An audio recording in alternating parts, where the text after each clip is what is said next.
I never thought a simple parking dispute would lead to the uncovering of HOA criminal operation, but when I found an unmarked flash drive in my garage, dropped by the owner of two black Raptors, Veronica Marshall, the president of the HOA who had illegally parked them there, I had no idea I would uncover a web of financial transactions, offshore accounts, and a project called Phoenix. The deeper I dug, the more I realized that Veronica wasn't just harassing me.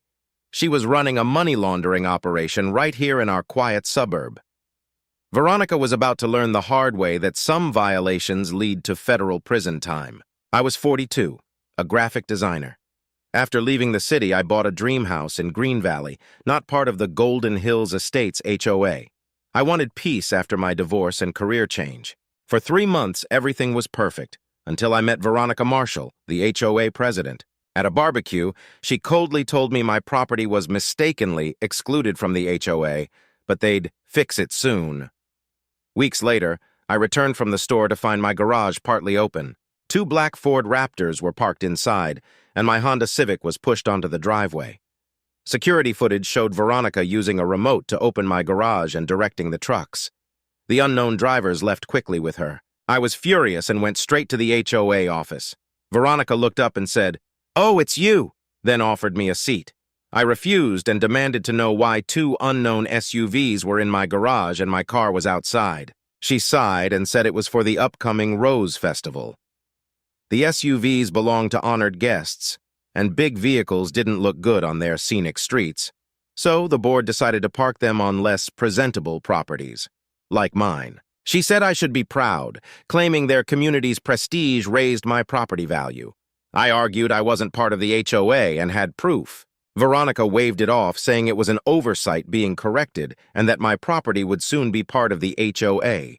I demanded the keys or contact info to remove the trucks. Veronica smiled coldly and said that wasn't possible. The cars would stay until the festival ended. The owners paid for premium parking, and the HOA had guaranteed security. She handed me a business card and stood up, ending the conversation, saying they were taking care of me. As she walked me to the door, she suddenly lowered her voice and, patting my arm condescendingly, said that, between us, I shouldn't forget that those short bushes I had so carelessly planted should be neatly trimmed according to their rules, as Mrs. Henderson had already expressed concern. Before I could explode from such rudeness, the door slammed shut. I stood there, boiling with anger and a bad feeling. This was a declaration of war. Back home, I called the police. Officer Miller arrived, and I showed him the video of Veronica in my garage. He sighed and said this looked like a civil issue, not a criminal one, since the property lines were in dispute and Veronica claimed HOA authority. He advised me to document everything, take photos, contact a lawyer, and confirm property boundaries with the city. He also mentioned this wasn't the first problem caused by Golden Hills. Frustrated, I tried to tow the SUVs myself, but every company I called refused after hearing the address. One even asked if I was the unstable resident Veronica had warned them about. It was clear she had already twisted the story and blocked my options. I felt trapped. With no other options, I decided to find the SUV owners myself. The plates read Big Boss and RPT Man. After some searching, I got a lead from the Willow Creek Inn and contacted Mr. Harrison, owner of Big Boss. He was shocked by my story. He said they paid the HOA a large fee for premium secure parking and had no idea it was on private property. He apologized and promised to remove the cars immediately. An hour later, both Raptors were gone. I was relieved, but the violation of my home still weighed on me. The very next day, as if to mock me, I found a large, official-looking envelope from Golden Hills in my mailbox. Inside was what they called a welcome packet. It was full of their bylaws, a schedule for inspections, a long list of fines for breaking any rule, and a bill for the first month's membership dues. The most alarming thing, though, was an updated neighborhood map. On this map, my property was clearly marked with a bright highlighter as being part of the HOA. This was a direct lie, completely contradicting the official documents I had from when I bought the house. That evening, I spoke with my neighbor, Gary. When I told him about the SUVs and the welcome packet, he said I'd poked a hornet's nest. Veronica had been trying to expand HOA boundaries for years, harassing edge property owners with fake fines. He said the previous owners of my house left because of her pressure. I asked why no one fought back. Gary explained that her husband, Richard Marshall, was a powerful corporate lawyer with connections. Many residents either feared them, benefited from her control, or stayed quiet to avoid trouble. Our conversation was cut short when we saw a car pull up in front of my house. It was Pam, Veronica's assistant. She got out, methodically took a few photos of the front of my house, paying close attention to my house number, and then attached another official-looking paper to my door. After she left, I went to get it. It was an official violation notice. This time it was for an improperly displayed house number, with a $75 fine. The notice said my house number's font, size, and material didn't meet the Golden Hills Estates approved standards. This was becoming truly alarming and felt like a deliberate campaign of harassment. Later that night, a quick internet search revealed even more. Veronica was running for city council. Her campaign website was full of pictures of well-maintained properties, and to my horror, I saw a picture of my own house, labeled as an example of successful integration and high community standards. I also looked at her real estate listings. Properties near the new HOA borders were being sold at much higher prices, with a special note about the benefits of living in the prestigious Golden Hills community. A cold sweat broke out on my skin. I realized this wasn't just about her wanting control, it was a well-thought-out scheme, and it seemed like it was connected to making money and boosting her political ambitions. I couldn't stop thinking about those two black raptors. Their sudden arrival and quick departure, Mr. Harrison's nervousness on the phone, the premium parking fee Veronica mentioned. None of it made sense if it was just about not spoiling the view at the festival. While the cars were in my garage, I didn't go inside them, of course, but my gut feeling told me something was off. Now, after what Gary had said and what I'd seen myself, my curiosity turned into suspicion. What if Veronica used my garage for more than just being bossy? I remembered something. After the tow trucks left and before I called Mr. Harrison, I was angrily looking around my empty garage trying to find any clues. My eyes caught a small, barely noticeable object near the wall where one of the SUVs had been. It was a small black flash drive with no markings, clearly dropped by accident. I hadn't paid much attention to it then and just put it in my jeans pocket. Now, I frantically pulled it out. What if this was a key to something bigger? I put the flash drive into my laptop. To my surprise, it wasn't password protected. It had only one folder with a meaningless name, Project_Phoenix, and a few files inside. Excel spreadsheets with rows of numbers and strange abbreviations, a few PDF documents with drawings of some structures, and a short text file with a set of GPS coordinates. I didn't understand any of it, but my intuition told me it had nothing to do with the Rose Festival. I copied all the files to my hard drive and hid the flash drive. Meanwhile, Veronica, clearly angry that I had contacted the SUV owners and they had left so quickly, started to push harder. A couple of days later, a city building inspector, Mr. Rodriguez, came to my house.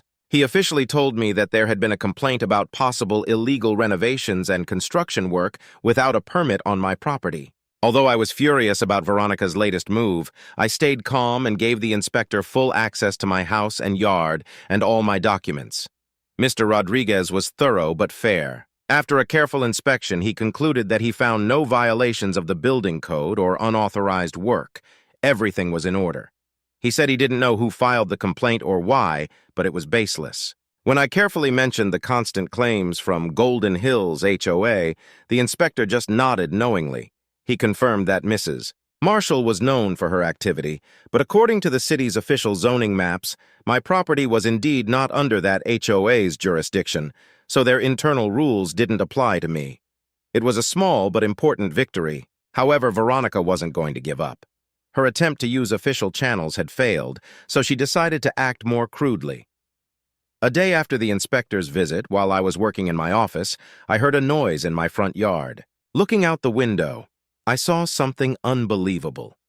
Two workers in the uniform of a landscape company I didn't know were busily digging up my young fruit trees, the very ones I had chosen and planted with such love just a couple of months ago, which symbolized a new beginning for me. I flew out of the house, forgetting everything, and demanded to know what on earth they were doing. The coffee I was holding spilled. The foreman looked at me in surprise, checking some order form. He said they had an order to remove unsuitable landscape elements at my address, an order from the Golden Hills Estates HOA board. He showed me a paper signed by Veronica Marshall, which stated that these fruit trees violated community bylaws, attracted pests, and lowered aesthetic value. I shouted that it was my private property, that I wasn't a member of that HOA, and pointed to the private property, not part of HOA signs I had put up. The foreman looked genuinely puzzled. He said he was just doing his job and that he had an order. He stepped aside to call his dispatcher, clearly not wanting to get involved in a conflict. Less than 5 minutes later, the familiar white Range Rover pulled up to my house. Veronica got out, looking icily calm. She began in a condescending tone, saying that it seemed we had another small misunderstanding. She stated that these trees, as I must have already been told, were strictly forbidden by their rules because they attracted insects, created a mess, and negatively affected the value of neighboring properties. When I, no longer holding back my anger, pointed to my signs and again stated that her actions were illegal, Veronica sighed dramatically and, taking off her glasses, gave me a steely glare. She said that my signs themselves were a gross violation of their rules, and that my stubborn refusal to cooperate was becoming a serious problem for their entire community. According to her, she received daily calls from outraged homeowners about the unsightly appearance I was creating.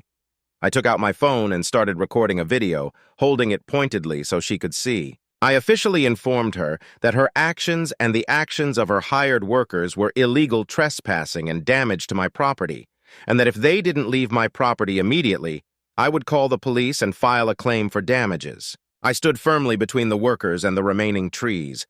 2 of the 5 had already been uprooted. For a second, something like fury flashed across Veronica's face, but she quickly regained her composure. She hissed through her teeth, lowering her voice, that I was making a big mistake and that there were ways their community dealt with such uncooperative residents. After a tense silence, Veronica, apparently realizing I was serious, waved to the foreman, telling them to leave it, and that it was enough for today. She gave me a withering look and added that this wasn't over, and that the integration of my property would continue, regardless of my childish resistance, and that the board had already approved further measures. With those words, she got into her Range Rover and drove off. 2 young trees were ruined. I knelt, feeling deeply violated. This was my home, my dream, and Veronica Marshall had made it clear she would stop at nothing. I took out my phone and first called Claire Branson, the lawyer. Then I called Officer Miller. The files from the mysterious flash drive were waiting. Claire Branson turned out to be exactly the person I needed, a real gift of fate in this complicated situation. She was energetic, with a sharp gaze and a mind that worked like a clock. She didn't just listen to my long and rambling story. She paid close attention to every detail, asking clarifying questions that helped me understand what had happened even better myself. When I, feeling a bit awkward about my lucky find or maybe worried I'd sound paranoid, mentioned the flash drive I'd found and the files I'd copied from it, her eyes lit up with genuine professional interest. It was that special spark you see in a hunter who has sensed big game. She told me, without hiding her excitement, that this could be extremely interesting, possibly even the key to everything, and immediately suggested we carefully study what I had found together. At that moment, I felt the first real surge of hope since this whole mess began. I was no longer facing this problem all by myself. So, for the next few evenings, Claire and I basically held intense brainstorming sessions. We'd meet either at my kitchen table, surrounded by the comforting smell of coffee and the stacks of printed documents that were already piling up, or in her small but cozy home office. We spent hours and hours deeply analyzing the mysterious contents of that Project_Phoenix folder. Claire was simply amazing. Not only did she have a brilliant understanding of the legal details, but she was also surprisingly skilled with computers. This allowed her to quickly figure out the structure of the files and even get past some of the security protections. The Excel spreadsheets, she discovered after a lot of careful work, weren't just random numbers. They were complex, encrypted records of financial transactions. The money, it seemed, was moving through a series of offshore bank accounts, a classic way to hide income and launder funds. The spreadsheets used code names instead of real company names or people's last names, and the sums of money mentioned in the cells were astronomical. They made my head spin, and I could hardly believe all of this was happening in our quiet suburb. The PDF documents didn't contain abstract drawings either. They held detailed plans for the development and construction on large pieces of land. Some of these land plots, when we compared them to a map of our area, matched up suspiciously closely with those very border territories that Veronica was so aggressively trying to claim, including, to my horror, a strip of land right next to my own backyard. One of the most detailed documents directly mentioned a company called Phoenix Development Group. As you might expect, it was registered in the Cayman Islands, a favorite place for people who want to hide their assets. And most importantly, the official U.S. contact person for this offshore company was listed as the law firm Marshall and Associates, the firm belonging to none other than Richard Marshall, Veronica's husband. This was no longer just a coincidence. The list of GPS coordinates from the text file pointed to several remote, almost abandoned locations in our county. It also pointed, to our complete amazement and a bit of a chill down our spines, to one specific spot located directly underneath an old, run-down picnic pavilion right on the grounds of the Golden Hills Estates HOA itself. A place residents walked past every day, never suspecting that something important might be hidden right under their feet. Claire leaned back in her chair, her face very serious and thoughtful. After a few moments of silence, she said that it seemed my garage and those unfortunate SUVs were just a tiny, almost insignificant part of a much larger and more complex game. In her professional opinion, which she laid out clearly and with strong arguments, the whole annual Rose Festival with its showy charity and all of Veronica's very public community activities were most likely nothing more than a clever front, a cover story. She suggested that the Golden Hills Estates HOA was being used by its leadership as a convenient base and a respectable facade for carrying out some very shady, if not worse, operations involving real estate, land deals, and large flows of money. And Richard Marshall, it seemed, was playing a far from minor and possibly even a key role in these operations, providing legal cover and using his connections. This realization hit me like a bucket of cold water. We understood that we were up against not just the arbitrary and bossy behavior of an overreaching HOA president, but a well-organized, carefully planned, and probably very influential group of people who were cynically using a community organization to cover up their dishonest and possibly illegal activities. Veronica's aggressive policy of annexing border properties, including mine, now took on a completely new, much more sinister meaning. It wasn't just the whim of a power-hungry woman or her desire to expand her empire. It was, with a high degree of probability, part of a larger, well-thought-out plan to gain full control over strategically important territories needed for carrying out this mysterious Project_Phoenix. Armed with this new, alarming knowledge, Claire and I knew we had to act very cautiously, but at the same time systematically and persistently. Claire, using her legal authority and experience, immediately began preparing and sending official requests to various government agencies, the city archives, the county land records office, and the tax authorities. She was requesting any available information about the activities of Marshall and Associates, the status and history of the land plots mentioned in the Project_Phoenix files, and also trying to find any other possible connections and leads we might have missed. While Claire handled the official side of things, I, in turn, began very carefully, trying not to attract unnecessary attention, to feel out the situation among other residents. I talked not only to property owners in the border zone, people in the same boat as me, but also to some individuals living directly within Golden Hills territory, whom I had heard might be unhappy with Veronica's methods of leadership. Gary, my next-door neighbor, turned out to be not just a source of information, but also an invaluable moral support, a true ally. When he heard about Claire's and my findings and suspicions, he wasn't scared off at all. On the contrary, he became even more encouraged. He clapped me on the shoulder and said he had always intuitively felt that something was deeply wrong with that Marshall couple, that something else was hidden behind their facade of well-being and concern for the community. Then Gary shared another extremely interesting detail that could help us. It turned out that some time ago, he had installed a small, well-hidden security camera with its lens pointed at the HOA's common recreation area and the side wall of the clubhouse building. He explained that he had done this after noticing several times that Veronica was throwing lavish private parties there for her important guests, shamelessly using the electricity, tables, chairs, and other equipment belonging to the HOA clubhouse, and, as far as he knew, never paying any compensation into the association's funds for it. He suggested I take the recordings from his camera for the last couple of months, saying that maybe there would be something useful for our case there, and indeed, his intuition hadn't failed him. A careful review of many hours of recordings from Gary's camera gave us another important piece of evidence, albeit indirect but very visual. Several times on the video, a long orange extension cord was clearly visible running from the main electrical panel of the HOA clubhouse building to the Marshall's house next door. This cord was powering not only the luxurious garden lights during their numerous receptions and barbecues, but also a small but well-equipped greenhouse in their backyard, where, according to rumors, Veronica grew her prize-winning orchids with great passion. This might seem like a small thing compared to the suspected large-scale schemes, but it was direct, video-recorded proof of theft of HOA resources for personal use, another brushstroke in the portrait of our opponents. Gradually, as Claire and I shared some information, very cautiously and only with those we could trust, other people began to join us. Some Golden Hills residents, long tired of Veronica's dictatorial ways and harboring vague suspicions about how their membership dues were being spent, began to anonymously pass us copies of old meeting minutes. In these minutes, we found confirmation of our guesses.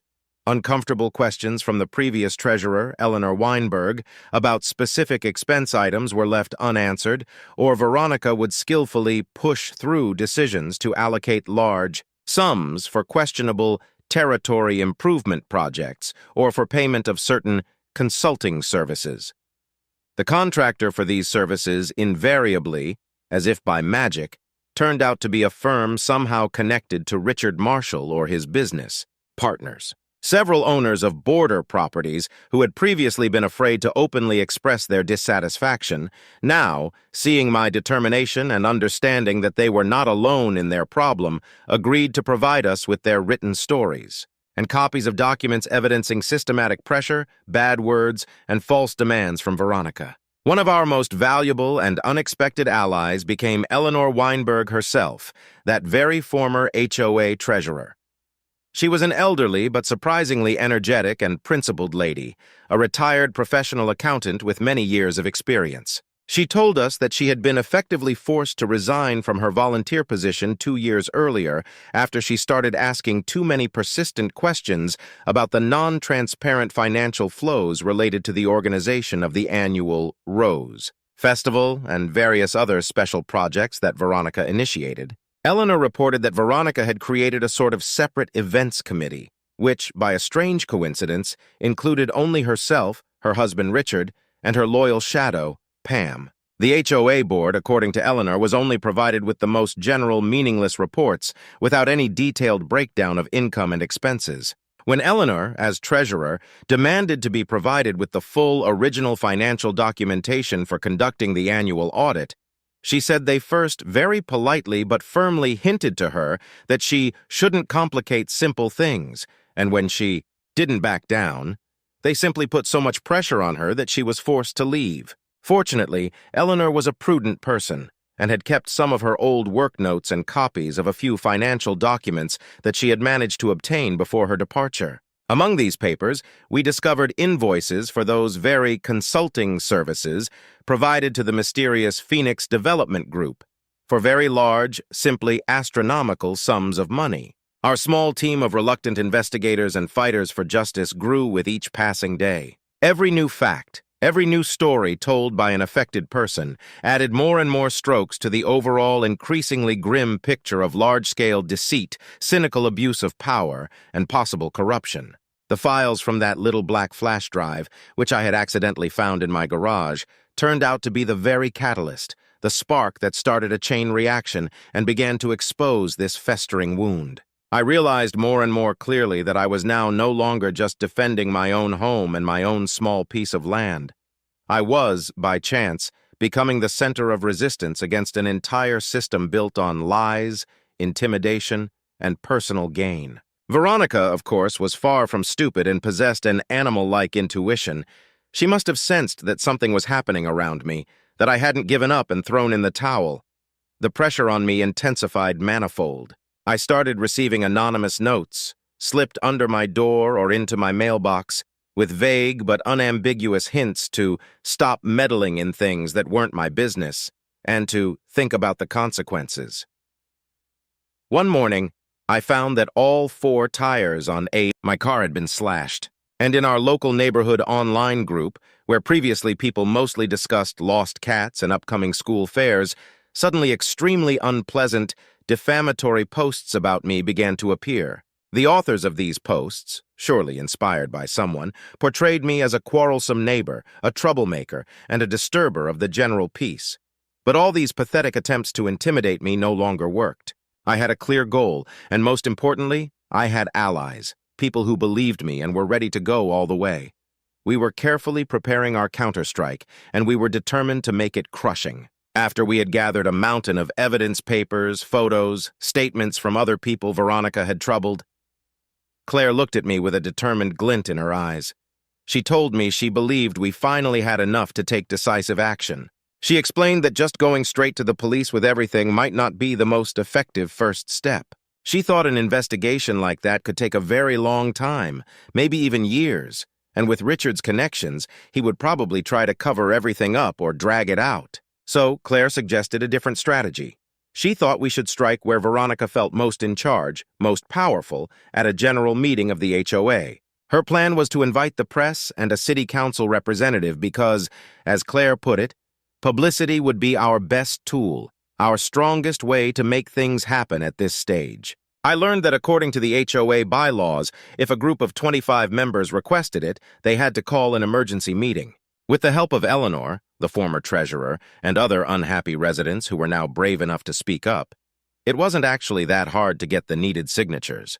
People were tired and ready for a change. We set the date for the meeting 2 weeks later, which gave us enough time to prepare everything carefully and send out official notices. Claire also sent formal invitations to Miss Davis, the city council member who represented our area and had already heard some complaints about the HOA. She also invited several journalists from local newspapers and online news sites who were known for looking into community issues. When Veronica found out that an emergency meeting had been called by what she angrily called a group of troublemakers, I heard this from someone on the inside. She was absolutely furious. She tried to get the meeting canceled, claiming we hadn't followed the correct procedure, but Claire had been meticulous and had prepared all the documents perfectly, so Veronica's attempt failed. Realizing she couldn't stop it, Veronica then decided to turn the meeting into her own triumph. She planned to publicly crush us, the slanderers, and reassert her control. I felt a mix of nervousness and determination. This was going to be a showdown. On the evening of the meeting, the HOA clubhouse was packed. I'd never seen so many people there before. You could feel the tension in the air. It was thick, almost like you could cut it with a knife. Veronica sat at the head table trying to look composed, but I could see the tightness around her mouth. Next to her sat Richard, her husband, who looked unusually grim and kept avoiding eye contact with everyone. Loyal Pam was there too, fussing with a stack of papers. Miss Davis from the city council and the 2 journalists with their notebooks were sitting right in the front row, ready for whatever was about to unfold. One of the residents who had helped organize the meeting, an older gentleman respected in the community, opened the proceedings. He clearly stated the reason for calling this special meeting. There were serious concerns, he said, about the financial activities and the management methods of the current HOA board, and particularly, he emphasized, of its president, Mrs. Veronica Marshall. Then, it was my turn. I was given the floor. I walked up to the small podium they had set up, my heart pounding in my chest, but I took a deep breath. My voice, when I started speaking, sounded surprisingly firm and confident. I told my whole story, right from the beginning, from the day I bought my house, to the SUVs in my garage, the fake fines, and the attempt to destroy my fruit trees. As I spoke, I showed the photos and video clips I had collected on a large screen we had brought.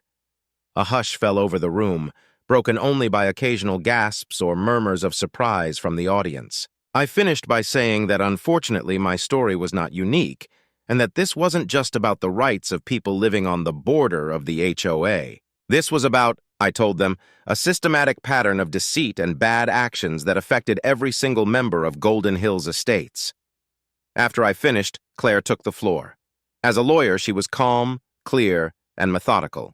She laid out the results of our investigation piece by piece. She talked about Project_Phoenix, about Richard Marshall's company, Marshall and Associates, and showed evidence of questionable contracts for consulting services that had been paid for with HOA funds. Copies of financial documents, diagrams showing how money moved, and even Gary's photos of the Marshall's greenhouse being powered by the clubhouse electricity appeared on the screen for everyone to see. Claire also presented an analysis of the Rose Festival budget from the past few years. It clearly showed how a large part of the income from the event had disappeared into shell companies, and how the expenses for running it had been artificially inflated. Finally, she read out several anonymous but verified testimonies from residents who described the pressure and intimidation tactics Veronica had used against them.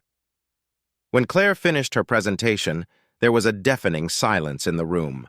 Veronica's face was as white as a sheet, but she was still desperately trying to look composed, to maintain her usual air of control. Richard, on the other hand, was visibly nervous. He kept wiping his forehead with a handkerchief. Suddenly, Veronica jumped up from her chair, her voice shrill. She shouted that it was all outrageous slander, nothing but insinuations and personal feelings. She pointed her finger at me and accused me of trying to blacken her name and the work of the entire board just because of my own small grievances. She demanded that this farce be stopped immediately. But then, something happened that she clearly didn't expect. Miss Davis, the city council member, politely but firmly asked Veronica to sit down and allow other people to speak. Several residents in the audience, feeling braver now, started asking Veronica some very uncomfortable questions about specific expenses, about how certain decisions had been made. Veronica got confused in her answers, snapped back defensively, and tried to hide behind claims of commercial secrecy. She was losing control, and everyone could see it. The real climax of the evening came when Gary got a chance to speak. He connected his laptop to the projector. He told everyone he wanted to show them something interesting.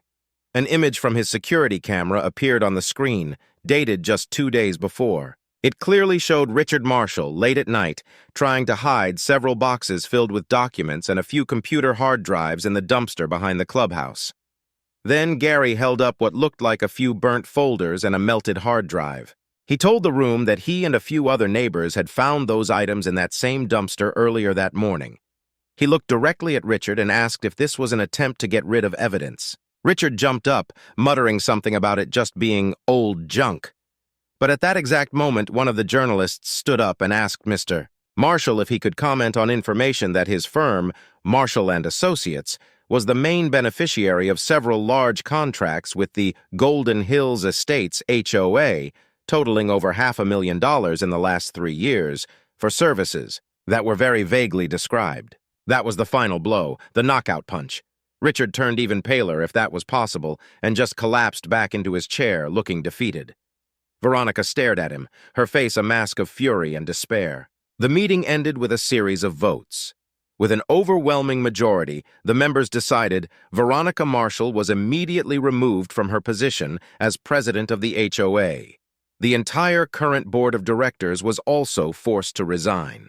A decision was made to conduct a full, independent financial audit of all HOA activities for the past 5 years, hiring an outside accounting firm. A temporary management committee was formed from respected residents, including Eleanor Weinberg and Gary, to run things until new elections could be held. And, very importantly for me and others, it was officially confirmed that the border properties, including mine, were not, and never had been, under the jurisdiction of Golden Hills Estates. Miss Davis, taking the floor for a final statement, announced that the City Council was extremely concerned by the facts that had come to light. She stated that they were initiating their own formal review of the Golden Hills Estates HOA's activities. She also said that all the materials presented at the meeting, along with the results of the independent audit once it was completed, would be forwarded to the county prosecutor's office and other relevant authorities for appropriate action. She added that information about Veronica Marshall's potential violations of real estate law would also be sent to the State Real Estate Commission. Veronica and Richard left the meeting under a barrage of contemptuous glares and angry shouts from their former neighbors and the people they had once controlled. Their entire system, built on deceit and intimidation, had collapsed in a single dramatic evening. For me, and for many other residents of Green Valley, this was a huge victory. It had been a hard, painful fight, but that only made the victory feel even more significant. Consequences for Veronica and Richard were swift. An asset freeze stopped their escape. Veronica repaid the HOA with her assets, lost her realtor license, and got community service with a fine. Richard was disbarred, also faced financial liability, and got a fine. Pam received probation. Data on the guests from the flash drive went to federal authorities for investigation. A new era began for Golden Hills with Gary as president, promising transparency. Neighborly relations improved. I found peace, joining the renewed HOA where justice and respect prevailed.